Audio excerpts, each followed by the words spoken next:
Hello दोस्तों, मैं आपका भाई कुलदीप और लाया हूँ आपके लिए एक कहानी जिसे आपने थंबनेल में पढ़ लिया होगा। जी हाँ, ये कहानी एक छोटे से गांव के पहलवान नामक इंसान है जो कि एक अच्छा इंसान होने के साथ साथ गांव के लोगों की उन पर बहुत श्रद्धा थी। तो कहानी को पूरी जरूर सुनिएगा। तो लेकर चलते हैं आपको कहानी की तरफ। अगर आपने हमारे चैनल को सब्सक्राइब नहीं किया है तो प्लीज हमारे चैनल को जरूर सब्सक्राइब करना ना भूले और बेल आइकन भी दबा दीजिए ताकि हमारी वीडियो की नोटिफिकेशन आप तक पहुंच सके। सबसे पहले दोस्तों, भूत प्रेत से संबंधित घटनाओं में ज्यादातर घटनाएं रोंगटे खड़ी कर देती हैं, तो कुछ इतनी मार्मिक होती हैं कि दिल भर आता है। लेकिन मेरे जीवन से जुड़ी एक घटना ऐसी भी है जिसे याद करके हंसी आ जाती है। जाने अनजाने में मेरी मम्मी के मामा जी के साथ ये घटना घटी थी। बस थोड़े से आलस की वजह से उनके पीछे ऐसी मुसीबत लगी जिससे उन्हें निजात पाने में सालों लग गए। वो गांव में रहा करते थे। उनका नाम तो अच्छा खासा है, मगर गांव में चिढ़ाने के लिए जो नाम रख दिया जाता है वो नाम पूरी जिंदगी के लिए रह जाता है। इसी मजाक में उनका नाम बचपन में ही लाल जी पड़ गया था। वो इसी नाम से पहचाने जाने लगे। वो जिस गांव में रहते थे वो अमेठी से करीब 45 किलोमीटर दूर पड़ता है। उनका घर गांव में सबसे किनारे पर था।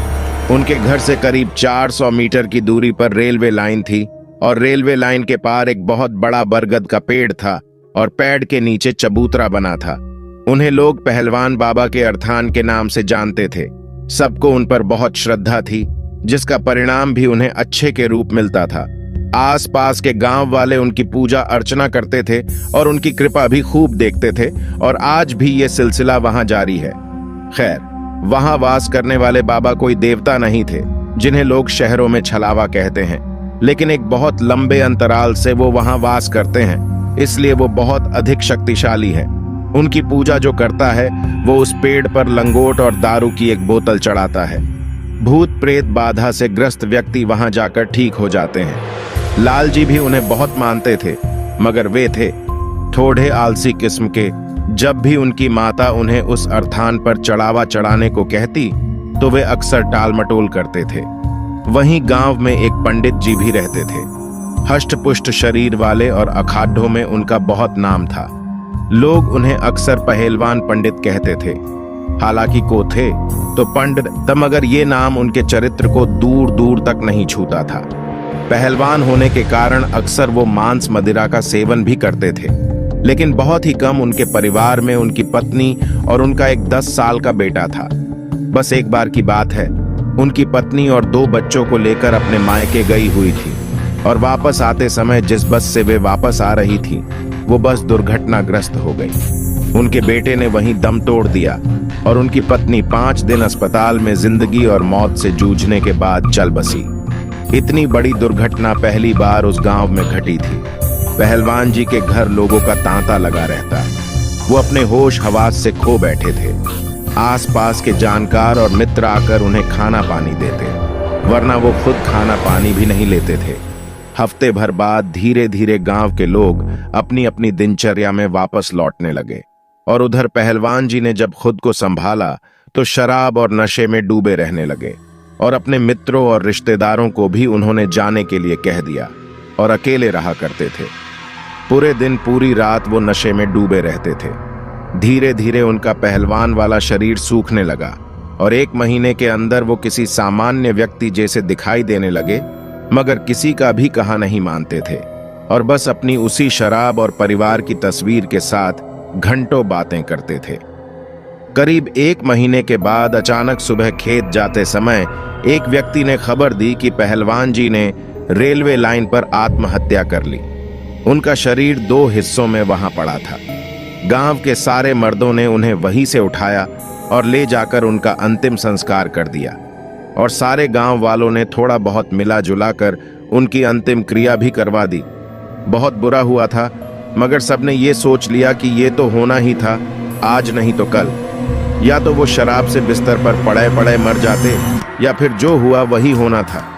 खैर, जो हुआ उसे ईश्वर की मर्जी मानकर सबने उनकी संपत्ति पंचायत को गांव का भला करने के लिए दे सौंप दी। उधर कुछ 1 महीने के बाद लाल जी की माता जी भी चल बसी और लाल जी को ये बात अच्छी तरह समझा के गई थी कि हर हफ्ते पहलवान बाबा को भोग देना न भूले। उनकी कृपा रहेगी घर पर तो सदैव घर में हरियाली और समृद्धि रहेगी। ये बात लाल जी अच्छी तरह समझ गए थे और उसका पालन भी करते रहे।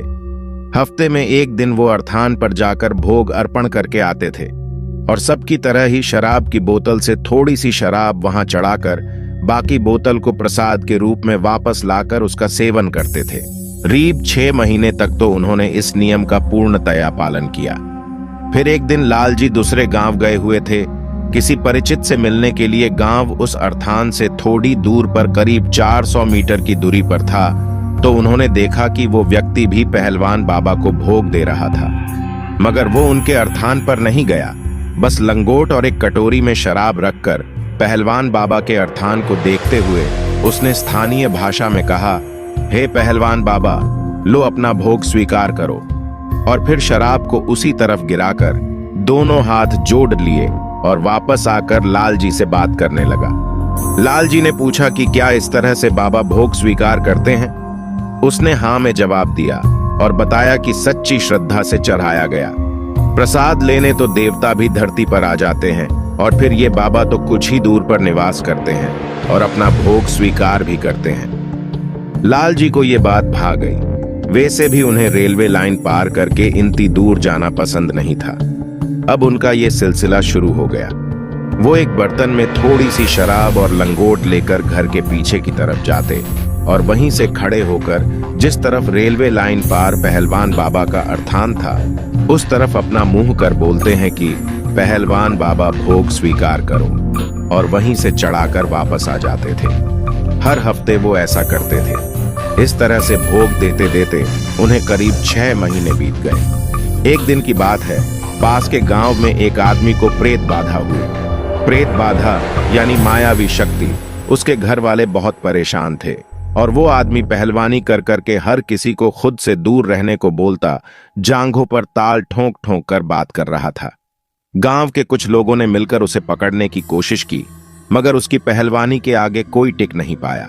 किसी तरह गांव के कई सारे आदमी मिलकर उसके अपने आप शांत होने पर उठाकर उसे पहलवान बाबा के अर्थान पर ले गए। वहां उसे चबूतरे पर बैठाया गया। धीरे धीरे उस पर जैसे दबाव सा बनने लगा। वहां मौजूद लोगों ने उससे पूछा कि वे कौन हैं। उसने बताया कि वो वहां रेल की पटरी पर रहता है। ये आदमी वहां पर गंदगी कर रहा था, इसलिए उसे पकड़ा है। लोगों में से एक ने पूछा कि माफ कर दो इसे, और जाने का क्या लोगे ये बता दो। उसने कहा, दारू पिला दो, छोड़ दूंगा।